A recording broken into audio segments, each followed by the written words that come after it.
नमस्कार दोस्तों, career success platform पे आप सभी का हार्दिक स्वागत है। सीटेट दिसंबर 2024 जो पेपर होने वाला है, तो आज हम ईवीएस के क्लास 5 एनसीईआरटी बुक का रिवीजन करेंगे वन शॉट के तौर पे, जो आपके पेपर के लिए बहुत ही महत्वपूर्ण है। सिर्फ आप इस वीडियो को सुनिएगा, देखिएगा। नोटबुक में आप नोट करने का टाइम नहीं है, फिर भी आप इसको जरूर कोशिश कीजिए नोट करने का, क्योंकि हर बार पेपर में ईवीएस से आपका क्लास 3 हो या क्लास 4 या क्लास 5 के क्वेश्चन हमेशा आते रहते हैं 5-6 नंबर का। तो इससे पहले वाली वीडियो पर हमने क्लास 3 की जो न्यू बुक आई है उसकी वीडियो डाल दी है, क्लास 4 की भी, और आज क्लास है ईवीएस की क्लास 5 की। आपको वन शॉट के तौर पर रिवीजन के लिए क्लास हो रही है। तो चैप्टर का नाम है हमारा कैसे पहचाना चींटी ने दोस्त को। कभी कभी पेपर में आ जाता है कि कैसे पहचाना चींटी ने दोस्त को, ये कौन से क्लास के कौन से चैप्टर का है। तो ये क्लास 5 का फर्स्ट चैप्टर है कि कैसे पहचाना चींटी ने दोस्त को। अब इसके बारे में थोड़ा समझते हैं, क्योंकि हर बार पेपर में क्वेश्चन आते रहते हैं कि चींटी की मतलब कैसे रहती है, ग्रुप में रहती है, समूह में रहती है, या कैसे रहती है, ये क्या छोड़ती है, कौन सा गैस छोड़ती है। तो पेपर में हमेशा क्वेश्चन आते हैं, तो इसके बारे में थोड़ा सा हम रिवीजन के तौर पर सिर्फ वन शॉट के तौर पर वीडियो को देखेंगे। तो चींटियाँ चलते समय ज़मीन पर कुछ ऐसा गंध छोड़ती है जिन्हें सूंघकर पीछे आने वाली चींटियों को रास्ता मिल जाता है। आपका चींटी हो गया, कुत्ता हो गया, शेर हो गया, ये अपने इलाके हो या फिर कहीं जैसे रेशम का जो गंधवाला होता है, तो अपने मादा या किसी समूह को आने के लिए अपने गंध को छोड़ते, ताकि उसी रास्ते पर शायद सब चले। ठीक है, तो ये बताया गया इसमें कि चींटी चलते समय ज़मीन पर कुछ ऐसा गंध छोड़ती हैं जिन्हें सूंघकर पीछे आने वाली चींटियों को रास्ता मिल जाता है। इनका जो गंध छोड़ना होता है ये रास्ता दिखाने के लिए होता है। नेक्स्ट हमारा कुछ नर कीड़े मकोड़े अपनी मादा कीड़े की गंध से उसकी पहचान कर लेते हैं। अगर गंध छोड़ते हैं तो वो गंध की पहचान से उस रास्ते पे चलते हैं। कुछ कीड़े मकोड़े या मादा कीड़े की गंध से पहचान कर लेते हैं। अब हमारा है कि रेशम का कीड़ा अपनी मादा को उसकी गंध से कई किलोमीटर दूर से ही पहचान लेता है। जो रेशम का नर होता है, मादा जो अपने मादा को उसकी गंध से कई किलोमीटर दूर से पहचान लेता है। इसे कौन सा कीड़ा है? तो रेशम का कीड़ा। ये बहुत ही इंपॉर्टेंट पेपर में आया हुआ क्वेश्चन है कि ऐसा कौन सा कीड़ा है जो अपनी मादा को उसकी गंध से कई किलोमीटर दूर से ही पहचान लेता है। तो हमारा रेशम का कीड़ा है। नेक्स्ट है कि मच्छर तुम्हारे शरीर की गंध खासकर पैरों के तलवे की ओर और तुम्हारे शरीर की गर्मी से तुम्हें ढूंढ लेता है। पेपर में आता है क्वेश्चन कि मच्छर ऐसा क्या है जो हमारे शरीर के से कौन से भाग है जिसे सूंघकर या गर्मी से तुम्हें ढूंढ लेता है। तो जो पैर के तलवे होते हैं ना, तो उसकी गंध से मच्छर हमें पहचान लेते हैं और हमारे शरीर की गर्मी से भी हमें ढूंढ लेते हैं। कौन ऐसा जानवर है, कीड़ा है? तो ये हमारा मच्छर है। ठीक है, आज देखते हैं नेक्स्ट में क्या है। एक कुत्ता दूसरे कुत्ते के मलमूत्र की गंध से जान लेता है उसके इलाके का बाहर कुत्ता आया था या नहीं। मतलब कुत्ता अगर जिस इलाके में है उनका ये इलाका है, अगर कोई दूसरा कुत्ता बाहर से आया है तो उनकी गंध से पहचान लेते हैं कि कुत्ता यहाँ का नहीं बाहर का है। तो कुत्ता एक दूसरे कुत्ते के मलमूत्र से पहचान लेते हैं, गंध से जान लेते हैं कि कुत्ता इस इलाके का है या बाहर का है। नेक्स्ट हमारा कि सांप की बाहरी कान नहीं होते, ज़मीन पर हुए कंपन को ही वह सुन पाता है। जो बांसुरी जो सपेरा जो बजाता है, तो वो उनके कान से नहीं सुनते, वो उनकी जो कंपन होती है, जैसे ज़मीन पर हुए कंपन की वजह से ही सांप को सुन पाता है, क्योंकि इनके कान तो होते नहीं हैं।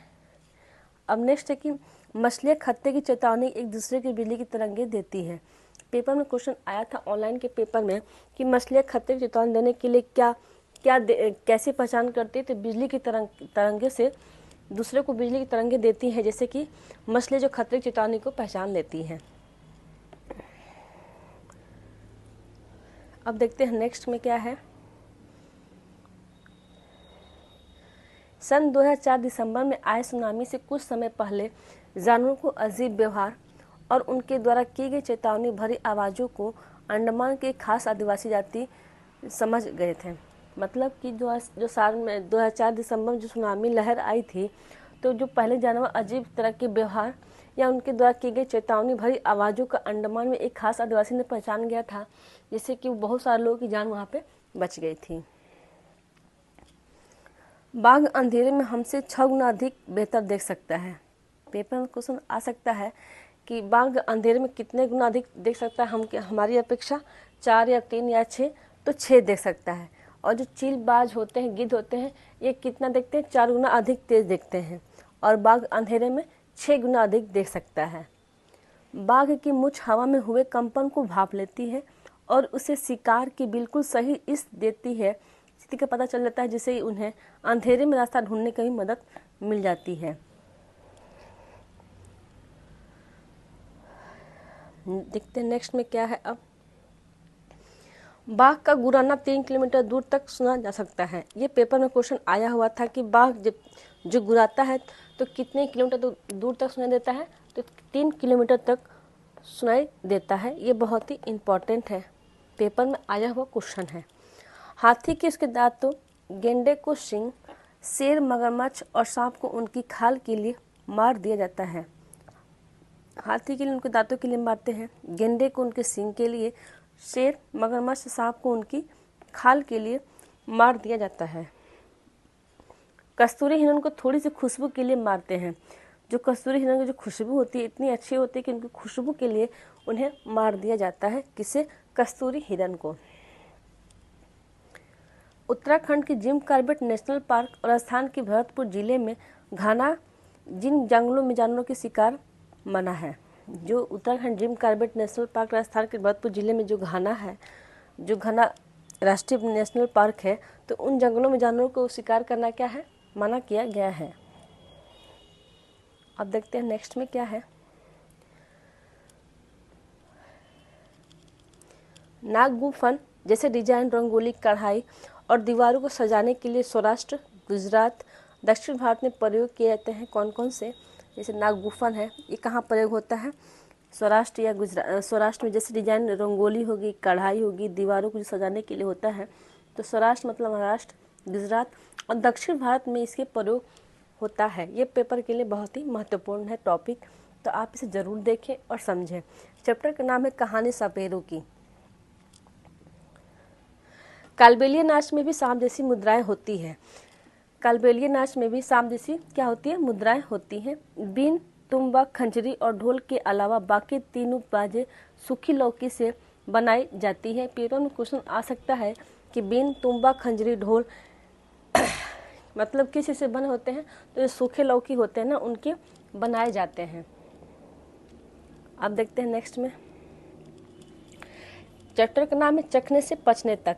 पेट दर्द की अवस्था में और पानी और खाना शरीर में न रुकने की वजह से शरीर में कमजोरी आ जाती है, तो ग्लूकोज चढ़ाने के बिना खाए पिए जल्दी ताकत मिल जाती है। अगर ग्लूकोज हम चढ़ाएंगे तो बिना खाए पिए जल्दी ही ताकत मिल जाती है ग्लूकोज से। खाए आम 12 महीना। चैप्टर का नाम है हमारा खाए आम 12 महीने। आंध्र प्रदेश में आम पापड़ की मामड़ी तांडा कहते हैं। आंध्र प्रदेश में आम को पापड़ क्या कहते हैं? मामड़ी तांडा कहते हैं। आम को पूरे साल चलाने के लिए अचार, आम पापड़, चटनी, टॉफ़ी, रस आदि कई चीज़ें बनाई जाती हैं। अगर आम की जो चीज़ें होती हैं, जैसे हमारे घर में भी आम का पापड़ हो जाता है, जैसे आमावट बोलते हैं, अचार बन जाती है, टॉफ़ी या बनती है, तो ये चीज़ें बना के रखी जाती हैं पूरे साल चलाने के लिए। इससे ख़राब नहीं होता है। अगर शीशे में थोड़ा सा पानी रह जाता है तो क्या होता है? तो नमी से अचार में फफूंदी लग जाती है और अचार खराब हो जाता है। तो उस नमी को हटाने के लिए हम क्या करते हैं? धूप दिखाते हैं, जिससे नमी उसकी ख़त्म हो जाती है, तो फिर हमारा अचार क्या होता है? सुरक्षित रहता है। प्याज लहसुन खुले में रखते हैं नमी से बचाकर। आत्रेयपुरम गांव कहाँ पे है? आंध्र प्रदेश में है। आत्रेयपुरम गांव कहाँ पे स्थित है? तो आंध्र प्रदेश में स्थित है। चैप्टर का नाम है बीज बीज बीज। बीजों का प्रकीर्णन हवा और जल और जीवों से होता है। पेपर में क्वेश्चन आता है कि जो एक जगह से दूसरी जगह बीज जाते हैं तो किसके द्वारा जाते हैं? तो हवा, या जैसे नदी किनारे जो पौधे होते हैं उनके बीज नदी में गिर जाते हैं पानी में, तो जल के द्वारा जीवों के शरीर में जो बाल होते हैं उनके बाल पर चिपकते हैं बीज, तो उसके द्वारा एक जगह से दूसरी जगह तक ये बीजें फैल जाती हैं। कैसे? हवा में। जैसे तूफानी हवा बहुत तेज आती है तो उसमें क्या हवा में बीज उड़ जाते हैं। जल है, जैसे कि नदियाँ है किनारे, नदी में भी बीज गिर जाते हैं तो जैसे जल के द्वारा वो बीज वहाँ तक पहुँच जाता है। जीव जैसे कोई भी है आपका, तो जीव को जो ऊपर जो बाल होते हैं, बालों में चिपकने की वजह से बीज एक जगह से दूसरी जगह पहुँच जाता है। सोयाबीन की फलियां पककर सूख जाती है, छिटकर बिखर जाती है।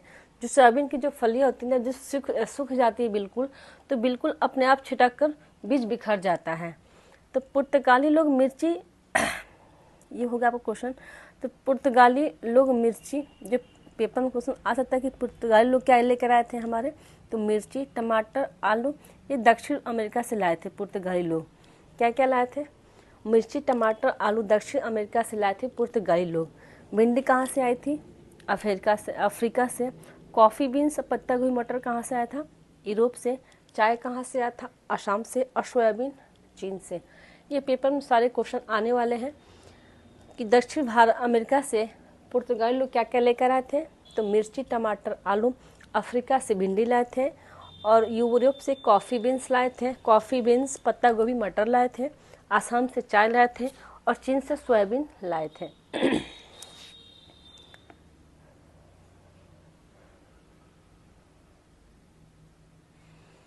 बैगन, मूली, सेम, करेला, पालक, मेथी, आम, संतरा, बेर और केला ये कहाँ के हैं? ये भारतीय हैं।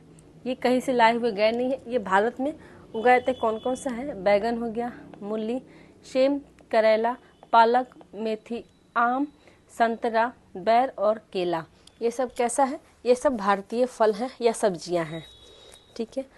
दाने को भूसे से अलग करने की प्रक्रिया को हम क्या कहते हैं? निष्पावन कहते हैं। ये पेपर में आया हुआ क्वेश्चन है कि दाने को भूसे से अलग करने की प्रक्रिया को हम क्या कहते हैं? तो निष्पावन कहते हैं।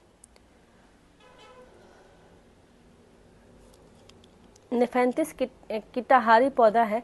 यह इंडोनेशिया और भारत के मेघालय में पाया जाता है। ये भी आपके लिए बहुत ही महत्वपूर्ण क्वेश्चन है कि नेफेंथिस पौधा कहाँ पाया जाता है? तो भारत के मेघालय में और इंडोनेशिया में पाया जाता है।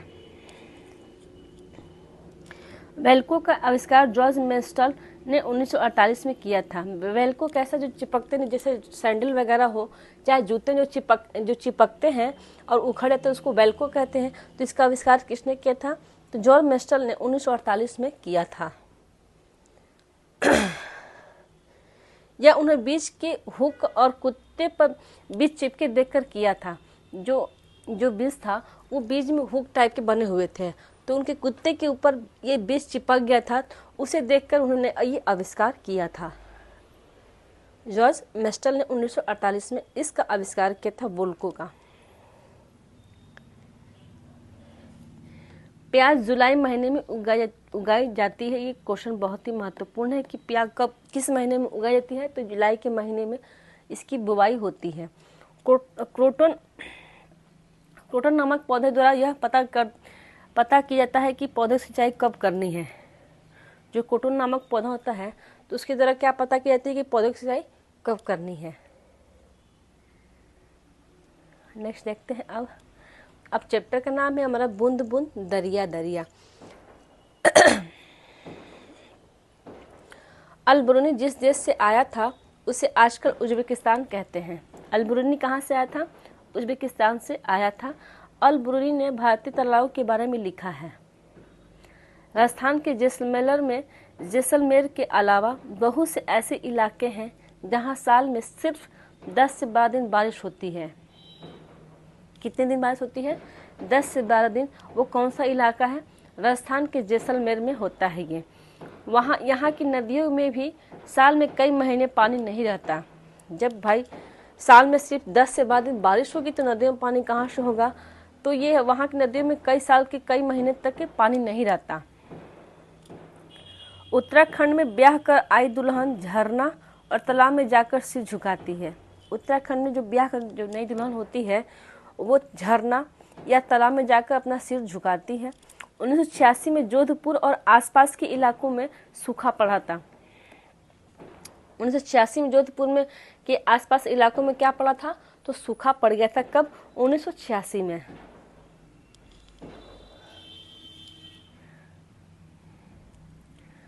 तरुण भारत संघ, ये बहुत ही महत्वपूर्ण है ये बार पेपर क्वेश्चन आता है कि यह संस्था किससे संबंधित है। यह तरुण भारत संघ, यह संस्था जो बुजुर्ग से मिलकर यह जानने की कोशिश करती है कि उनके ज़माने में पानी का इंतजाम किस तरह का था। संघ के लोग पुराने तालाबों की मरम्मत करते हैं और नए तालाब भी बनाते हैं।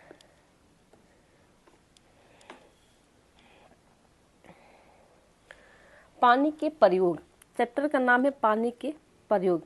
मृत सागर में क्या होता है? मृत सागर नदी का दुनिया का सबसे नमकीन सागर है। कौन सा? मृत सागर। इतना नमकीन है कि लगभग 1 लीटर पानी में 300 ग्राम नमक निकल जाता है। कितना? अगर 1 लीटर हम पानी निकालते हैं तो उसमें 300 ग्राम अधिक नमक होता है 1 लीटर पानी में। सोचिए कितना नमकीन है। मृत सागर में हम ऐसे तैरते हैं जैसे कि आराम से लेटे हैं, उसमें आदमी डूब नहीं सकता, इतना नमक होता है। क्वथन, उबालना और वाष्पीकरण में अंतर बताइए। उबालना में वाष्पीकरण में क्या अंतर है? तो वाष्पीकरण किसी तापमान पर हो सकता है जबकि क्वथन नहीं। क्या है? वाष्पीकरण जो होता है, वाष्पीकरण किसी भी तापमान पर हो सकता है, लेकिन जबकि क्वथन नहीं। क्वथन केवल 100 डिग्री सेल्सियस पर हो सकता है। कितने पर? क्वथन के लिए सबसे अधिक है कि उस क्वथन के लिए 100 डिग्री सेल्सियस पे क्वथन हो सकता है, लेकिन वाष्पीकरण या किसी भी डिग्री तापमान पे हो सकता है।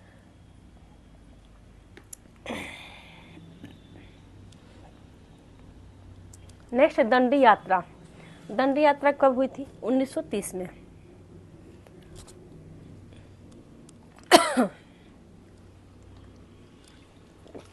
दंडी यात्रा कब निकाली गई थी? 1930 में। किसके द्वारा? इसके बाद थोड़ा सा हम पढ़ते हैं।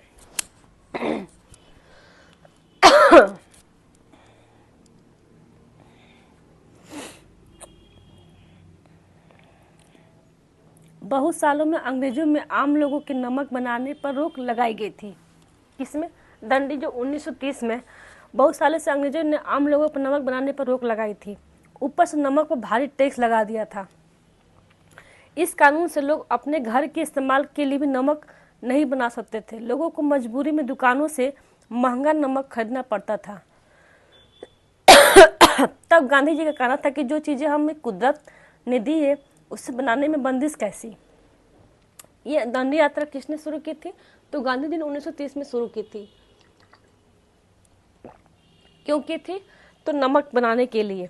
जब बहुत साल पहले अंग्रेजों ने आम लोगों पर नमक बनाने की रोक लगा दी थी, ऊपर से नमक पर भारी टैक्स लगा दिया था, तब गांधी जी ने कहा जो हमें कुदरत ने दी है उस पर बंदिश कैसी। तब उन्होंने दंडी यात्रा शुरू किया था 1930 में। अब नमक बनाने का तरीका क्या है उसके बारे में थोड़ा सा हम देखते हैं। तो समुद्र के पानी को जमीन पे जो क्यारियाँ जैसे खेत है, इसमें कई तरह की क्यारियाँ हो गई, इसको हम क्या बोलते हैं? क्यारियाँ बोलते हैं।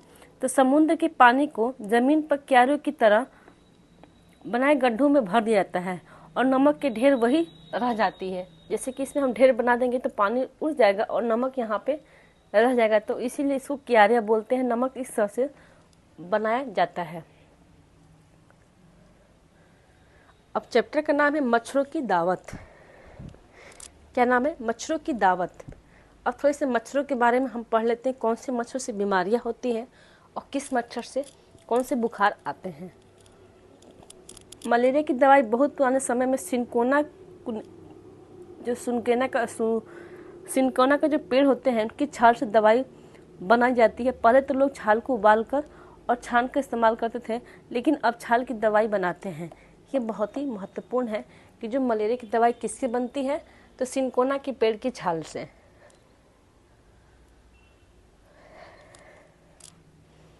मच्छरों से होने वाली बीमारियां कौन कौन सी है? मलेरिया किससे होती है? मादा एनाफिलिस से होती है, डेंगू मादा एंडिस से होती है और चिकनगुनिया। ये 3 बीमारियां मच्छर से होती है, मलेरिया, डेंगू और चिकनगुनिया। पेपर में क्वेश्चन आ सकता है। तो मलेरिया किस मच्छर के काटने से होता है? तो मादा एनाफिलिस से, और डेंगू मादा एंडिस से काटने से बुखार आता है। तालाबों मछलियों को छोड़ने से मच्छर की लार्वा खा जाती है। अगर जो तालाबों मछलियों को छोड़ने से जो मच्छर के लार्वा हो जाते हैं तो मछलियाँ क्या करती हैं? उसे खा जाती हैं। ये पतले पतले भूरे रंग के कीड़े होते हैं।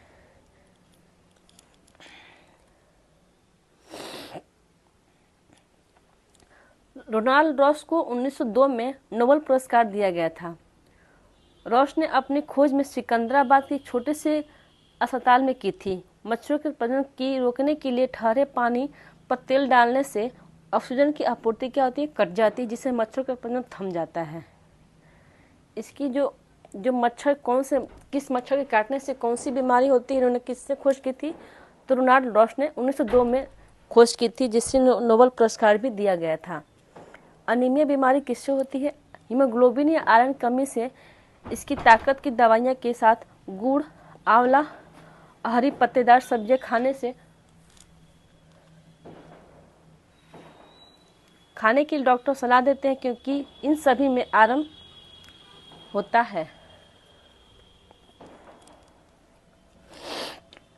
घरेलू मक्खी से होने वाली बीमारियां कौन कौन सी है? टाइफाइड का बुखार, हैजा, पेचिस या दस्त या डायरिया, टीबी, कुष्ठ रोग और गिल्टी रोग। किस बीमारी से होती है, किस मक्खी से होती है? तो जो घरेलू मक्खियाँ होती है ये उनसे बीमारियाँ फैलती हैं। घरेलू मक्खी का वैज्ञानिक नाम क्या है? तो मस्का डोमेस्टिका, इसको हम वैज्ञानिक नाम से, जो घरेलू मक्खी का वैज्ञानिक नाम है। ये पेपर में हमेशा क्वेश्चन आता है कि घरेलू मक्खी का वैज्ञानिक नाम क्या है, तो मस्का डोमेस्टिका। नेहरू इंस्टीट्यूट ऑफ माउंटेनियरिंग कहाँ स्थित है? तो उत्तर काशी में स्थित है। पेपर में हमेशा क्वेश्चन आता है कि नेहरू इंस्टीट्यूट ऑफ माउंटेनियरिंग कहाँ स्थित है? तो उत्तर काशी में स्थित है।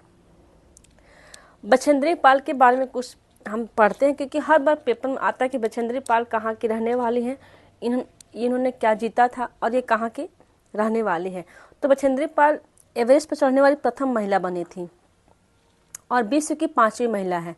ये भारत की पहली महिला है जो प्रथम महिला है, और विश्व की सबसे 5वीं महिला है जो उत्तराखंड के गढ़वाल की रहने वाली है। बछेंद्री पाल कहाँ की रहने वाली है? तो उत्तराखंड के गढ़वाल के रहने वाली बछेंद्री पाल हैं। ठीक, ये एवरेस्ट पर चढ़ने सबसे प्रथम भारतीय महिला बनी और विश्व की 5वीं महिला बनी। पेपर में क्वेश्चन आता है कि माउंट एवरेस्ट की ऊंचाई कितनी है? तो 8900 मीटर ऊंची है इसकी ऊंचाई। कितना? माउंट एवरेस्ट की। ये बहुत ही इंपॉर्टेंट है पेपर के लिए कि माउंट एवरेस्ट की ऊंचाई कितनी है, तो 8900 मीटर ऊंची है। बोलती इमारतें, इससे हर बार क्वेश्चन आता है और कुछ इक्वेशन सॉल्व भी करने के लिए आते हैं गोलकुंडा से, तो इसके बारे में थोड़ा सा हम पढ़ते हैं। गोलकुंडा किले की बाहरी दीवार कितनी बुर्ज की बनी होती है? तो 87 बुर्ज बनी हुई है गोलकुंडा की बाहरी दीवारों पर। गोलकुंडा किला और हैदराबाद में स्थित है। गोलकुंडा कहाँ स्थित है? तो हैदराबाद में स्थित है। इसकी कितनी बुर्ज बनी हुई है बाहरी दीवारों पर? तो 87 बुर्ज बनी हुई है बाहरी दीवारों पर। सन 1518 से लेकर 1687 तक यहाँ कुतुब शाही सुल्तानों ने एक बार यहाँ शासन किया था। किसने, कब से कब तक? तो 1518 से लेकर 1687 तक कुतुब शाही सुल्तानों ने यहाँ पे शासन किया था। 1200 ईस्वी में यह किला मिट्टी का बना था। तब 1200 ईस्वी में यह किला मिट्टी का बना था। यहाँ 200 राजाओं का राज था।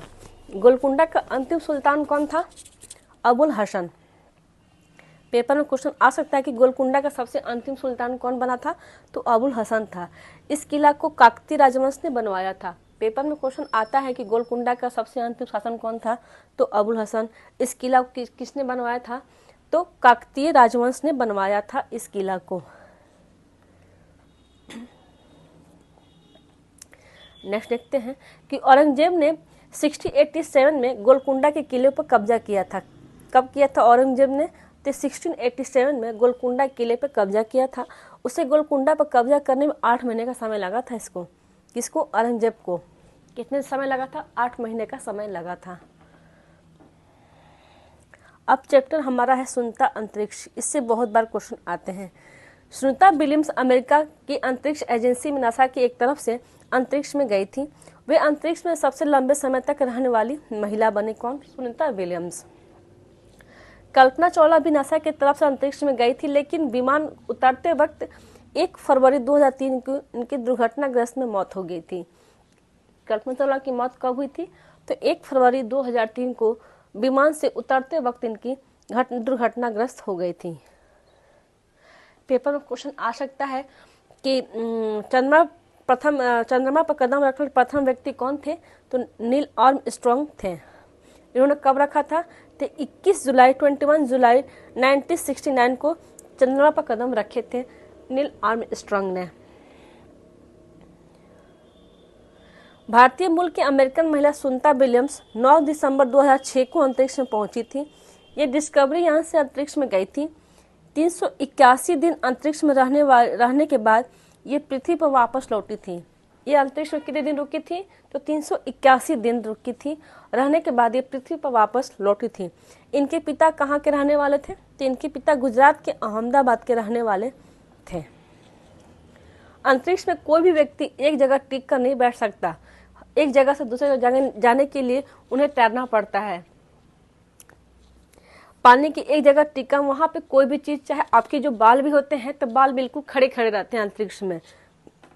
पानी की वहाँ जो पानी होती है वो बुलबुले रहते हैं, उनको पकड़ के अगर आपको चेहरा फेस साफ करना है अंतरिक्ष में तो पानी के जो बुलबुले उड़ते हैं तो उन्हें पकड़ने के लिए कपड़ों से पकड़ के गीला करके फिर हम उसका इस्तेमाल करते हैं। अंतरिक्ष यान में खाने पीने के सभी पैकेट उड़ते रहते हैं। वहाँ पे कोई भी चीज एक जगह नहीं रहती, हर चीज उड़ती रहती है। पानी, कंघा, बाल, जो भी आपका वहाँ पे कोई भी चीज है तो आप वहाँ पे चल नहीं सकते हैं। तैरते हुए हर काम को करना पड़ता है। वहाँ पे खाने की चीज या पेन, कोई भी चीज वहाँ पे उड़ती हुई नजर आती है। अंतरिक्ष में बाल हमेशा खड़े रहते हैं, कंघी भी कभी जरूरत नहीं पड़ती। जब बाल खड़े रहेंगे तो कंघी की क्या जरूरत है? एक जगह टिक कर काम करने के लिए अपने आप को बेल्ट से बांधना पड़ता है। जब कोई भी काम करना होता है तो जब अपने आप को बेल्ट से बांधेंगे तभी उस काम को हम कर पाएंगे। सुनीता विलियम्स सितंबर 2007 में भारत आई थी। यह कई विद्यालयों में उत्प्रेरित करने के लिए वाली भाषण दी थी। इनका कहना है कि नासा से पदम मुक्त होने के बाद मैं शिक्षक बनूंगी। कौन कहा था ये बात? सुनीता विलियम्स 2007 में जब भारत आई थी तब उन्होंने ये बात कही थी। सुनीता विलियम्स पृथ्वी से 360 किलोमीटर दूर इससे स्पेसशिप में गई थी। कब गई थी? इससे स्पेसशिप में गई थी 360 किलोमीटर दूर। जो सुनीता विलियम को बना था गोताखोर ड्राइवर चाहती थी, पर बन गई हेलीकॉप्टर पायलट।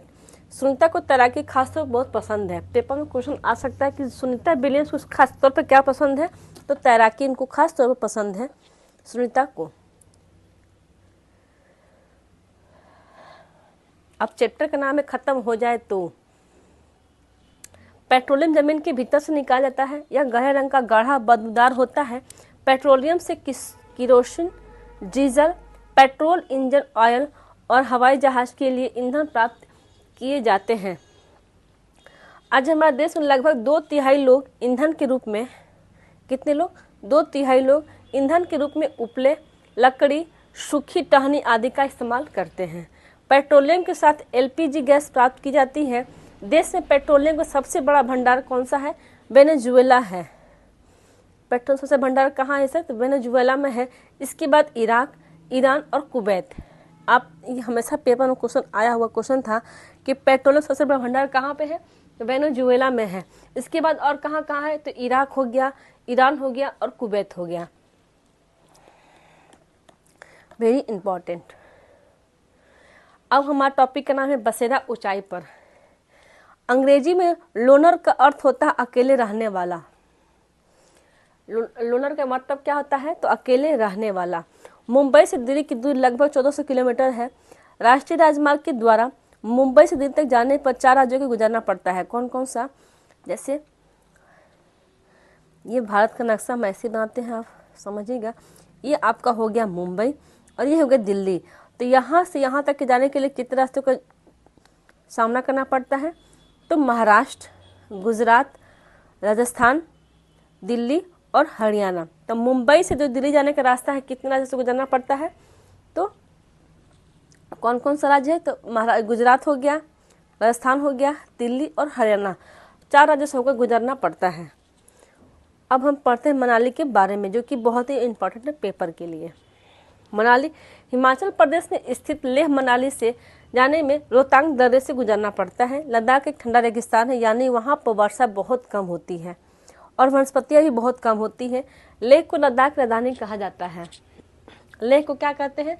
लद्दाख की राजधानी कहा जाता है।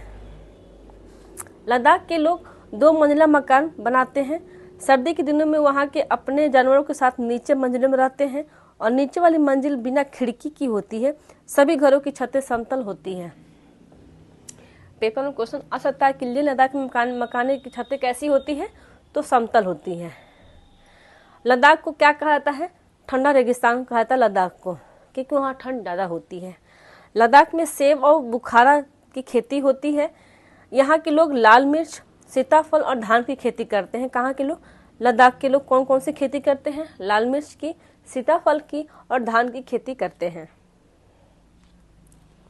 लद्दाख में ही उत्तर बढ़ने पर चोंगथंग का इलाका स्थित है। कहाँ पे? लद्दाख से उत्तर की तरफ हम बढ़ेंगे, उत्तर की ओर बढ़ेंगे तो वहाँ कौन सा स्थान स्थित है? चोंगथंग। चांगपा की भाषा चोंगथंग का मतलब है कि ऐसी जगह जहाँ बहुत कम लोग रहते हैं। चांगपा की भाषा में चोंगथंग का मतलब क्या होता है? जहाँ बहुत कम लोग रहते हैं। ऊंचाई पर जाने पर हवा में ऑक्सीजन की मात्रा कम हो जाती है और वायु दाब की भी कम हो जाता है और सांस लेने में परेशानी होती है। अगर हम ऊंचाई पर चढ़ेंगे तो ऑक्सीजन की मात्रा क्या होती है? कम हो जाती है और वायु दाब भी कम होने लगती है, जिससे कि सांस लेने में हमें तकलीफ होने लगती है। चांगपा में घास के कई मैदान पाए जाते हैं। इन क्षेत्रों में चांगपा में बकर वाला नामक घुमंतु जातियाँ रहती है। ये घुमंती जातियाँ भेड़ और बकरी पालते हैं। कौन कौन सा? भेड़ और बकरी पालते हैं। चांगपा क्षेत्र में अच्छे किस्म की ऊन होती है। जो चांगपा क्षेत्र है वहाँ पे एक अच्छी किस्म की ऊन होती है।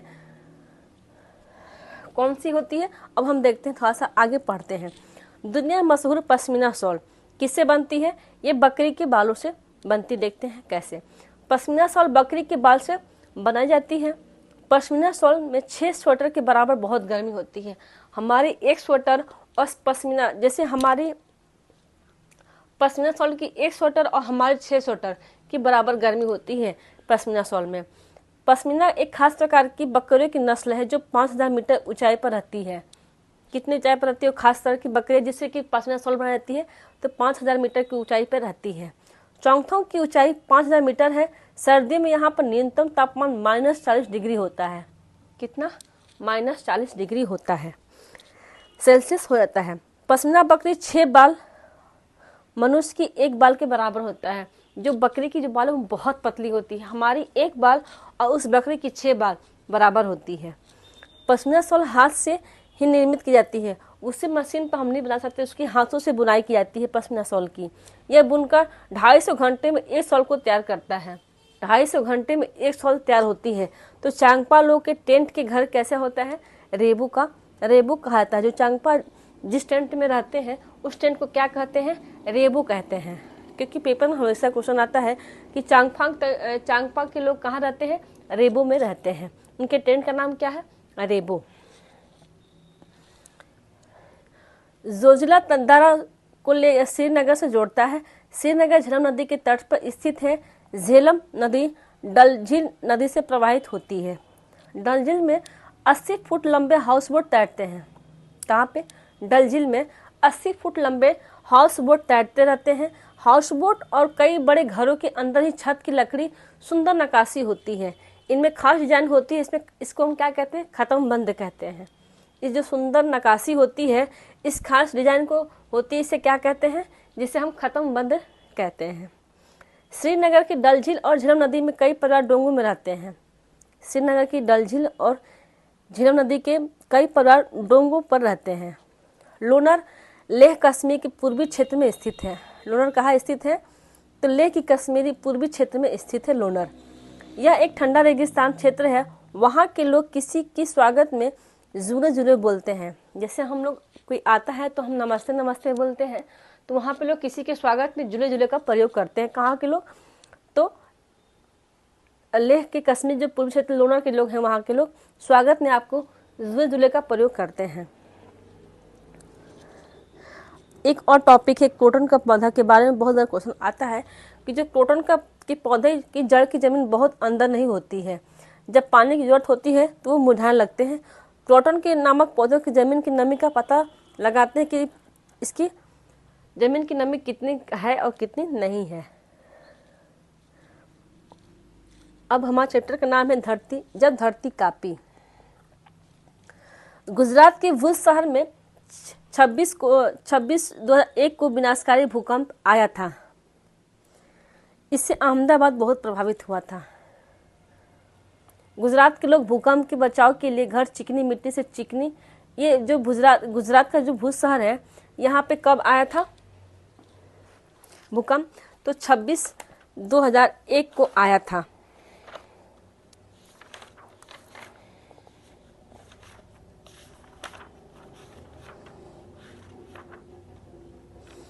छब्बीस जनवरी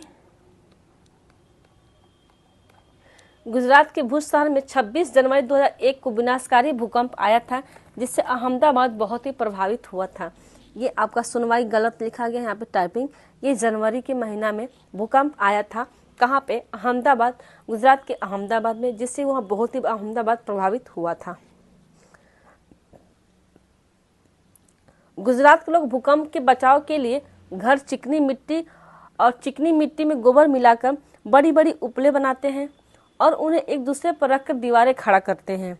घर की दीवारों को चूने से पुताई करते हैं और छत घास फूस से के होते हैं और आईने के टुकड़ों से घर को सजाते हैं। इसका अधिकेंद्र शहर के आसपास था। भूकंप के उद्गम केंद्र 3 तरह के तरंगे से उत्पन्न होती है। किस तरह से? 3 तरह की तरंगे से उत्पन्न होती है भूकंप के उद्गम केंद्र से। भूकंप मापने का यंत्र कहा जाता है किसको? सिस्मोग्राफ को। ये बहुत ही इंपॉर्टेंट है पेपर के लिए कि भूकंप मापने का यंत्र क्या कहते हैं? सिस्मोग्राफ। और भूकंप मापने के पैमानों क्या कहते हैं? रिएक्टर स्केल कहते हैं। रिएक्टर स्केल कहते हैं भूकंप के पैमानों को नापने का। और भूकंप के मापने का यंत्र क्या कहते हैं? सिस्मोग्राफ कहते हैं। ये पेपर के लिए बहुत ही महत्वपूर्ण है। अब देखते हैं नेक्स्ट में क्या है। टॉपिक का नाम है उसी से ठंडा उसी से रात। इस कहानी के लेखक डॉक्टर जाकिर हुसैन, जो हमारे देश के पूर्व राष्ट्रपति थे। उसी से ठंडा उसी से रात के लेखक कौन है? ये बहुत ही इंपॉर्टेंट है। पेपर में क्वेश्चन आया हुआ था कि उसी से ठंडा उसी से रात के लेखक कौन है?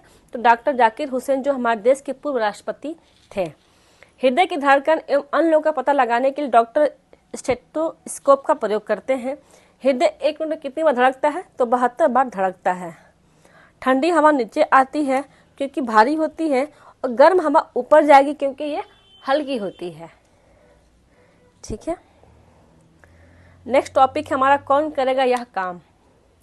गांधी जी ने अहमदाबाद के नजदीक 1917 में साबरमती आश्रम की स्थापना की थी। गांधी जी के द्वारा महाराष्ट्र के वर्धा आश्रम की स्थापना की गई थी। वर्धा आश्रम की स्थापना किसने की थी? तो गांधी जी के द्वारा की गई थी। डॉक्टर भीमराव अंबेडकर महाराष्ट्र के रहने वाले थे। ये महार जाति के थे। गोरे गांव में एक नाई ने इनका बाल काटने से इनकार कर दिया था क्योंकि यह एक अछूत जाति के थे। आज़ादी के बाद बाबा साहब की अगुवाई में ही हमारे देश का संविधान तैयार हुआ था। ये बहुत ही इंपॉर्टेंट है पेपर के लिए कि आज़ादी के बाद किसकी अगुवाई में हमारा संविधान तैयार किया गया था? तो बाबा साहब की अगुवाई में ही हमारे देश का संविधान तैयार किया गया था। ठीक है। अब देखते हैं कि हमारा नेक्स्ट टॉपिक क्या है। फांदली दीवार। टॉपिक का नाम क्या है? फांदली दीवार। Chhatrapati Shivaji national railway station कहाँ स्थित है? मुंबई में स्थित है। बच्चू खान प्लेग्राउंड कहाँ स्थित है? मुंबई में स्थित है। और सोलापुर कहाँ है? मुंबई में स्थित है। ये आया था पेपर में क्वेश्चन कि सोलापुर किस राज्य में स्थित है? तो मुंबई में स्थित है। नेक्स्ट टॉपिक हमारा है जाए तो जाए कहाँ। जाए तो जाए कहाँ। ये कहानी 1822 की है। इसमें डॉक्टर का नाम डॉक्टर बोमेंट है। मरीज का नाम है मार्टिन, जो 18 वर्ष के हैं। डॉक्टर का नाम क्या है? डॉक्टर बोमेंट। मरीज का नाम है मार्टिन, जो 18 वर्ष के हैं। इनके पेट में गोली लगी थी, जिसकी वजह से उनके पेट में होल रह गई थी। उनके पेट में गोली लगने की वजह से उनके पेट में होल रह गई थी। इस पर डॉक्टर ने 9 साल रिसर्च किया था। कितने साल? 9 साल रिसर्च किया था। रिसर्च में मालूम चला कि पेट में जूस रहता है, जिसको हम एसिडिक कहते हैं। डॉक्टर बोमेंट ने कहा कि उदास होने पर खाना जल्दी नहीं पचता है। इसे जब खाना हो तो एकदम बिल्कुल खुशी रहे तो आप बिल्कुल स्वस्थ रहेंगे। ठीक है। अब देखते हैं नेक्स्ट टॉपिक क्या है हमारा। नेक्स्ट टॉपिक है किसानों की कहानी 20 की जुबानी।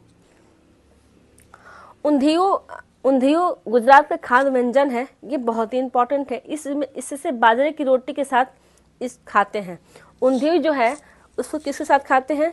तो बाजरे की रोटी के साथ हम खाते हैं। ये गुजरात का सबसे खाद्य व्यंजन है। गुजराती भाषा में ऊंधियो का अर्थ होता है उल्टा। क्या होता है? उल्टा। केरल तथा गुजरात में नारियल की खेती की जाती है। नारियल की बगाने के लिए घरेलू अपशिष्टों तथा केंचों के द्वारा उर्वरक बनाया जाता है। ठीक है, अब देखते हैं नेक्स्ट टॉपिक क्या है हमारा। नेक्स्ट टॉपिक है किसके जंगल। टॉपिक का नाम है किसके जंगल।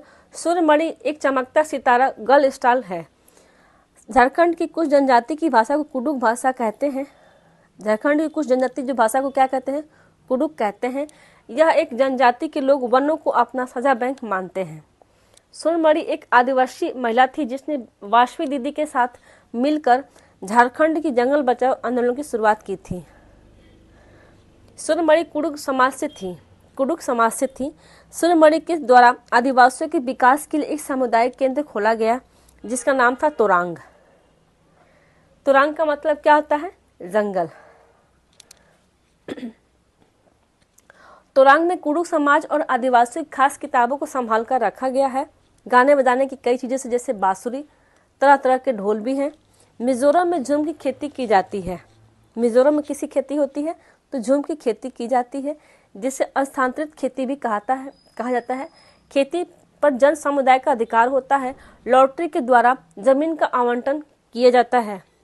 ठीक है, और मिजोरम को 1-3 बीज जितनी जमीन में बोया जाता है उसे 1-3 जमीन बोला जाता है। एक आदिवासी परिवार के कार्यों का आदिवासी परिवार को सहायता करता है। ठीक है, फसल पकने पर गांव में बड़े त्योहार मनाते हैं। लोग एक साथ खाना खाते हैं, मस्ती करते हैं तथा नृत्य करते हैं। यहाँ के नृत्य को क्या कहते हैं? चिराव कहता है। ये कहाँ की नृत्य है? मिजोरम की नृत्य है, चिराव नृत्य। जंगल अधिकार कानून 2007, ये बहुत ही इम्पोर्टेंट है। यह कानून आदिवासियों को जंगल पर उनका हक दिलाता है। जो लोग कम से कम 25 साल से जंगल में रह रहे हैं उनके वहाँ के जंगल और पैदा होने वाली चीज़ों पर हक है। उन्हें जंगल से हटाया नहीं जा सकता। अब हमारा नेक्स्ट टॉपिक देखते हैं क्या है। टॉपिक का नाम है किसकी झलक किसकी छाप। ऑस्ट्रिया में रहने वाले ग्रेगर मेंडल ने जन्म सन 1822 में एक किसान के परिवार में हुआ था।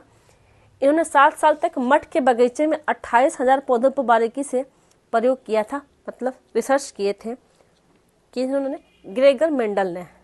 ठीक है, पोलियो जीवाणु से फैलती है। यह जन्मजात बीमारी नहीं है और कुछ रोग भी जीवाणु से होते हैं। ठीक है, नेक्स्ट टॉपिक हमारा है फिर चला काफिला। ये लास्ट टॉपिक है एनसीईआरटी बुक क्लास 5 की, फिर चला काफिला। रेनी सीजन से पहले दशहरा आता है। गन्ने की खेती में पानी की ज़्यादा आवश्यकता नहीं होती। पुरन पोली नामक की एक रोटी होती है जो गुड़ से बनती है, जिसको चटपटा कड़ी के साथ हम खा सकते हैं। केरावन बस होती है जिसमें सब कुछ उपलब्ध रहता है। नागपुर में लोग दाल में मीठा डालकर खाते हैं। ये 1 शॉर्ट वीडियो है क्लास 5 EVS NCERT की। आज की वीडियो यहीं समाप्त होती है। वीडियो अच्छी लगी हो तो like and subscribe and share ज़रूर करें। Thank you.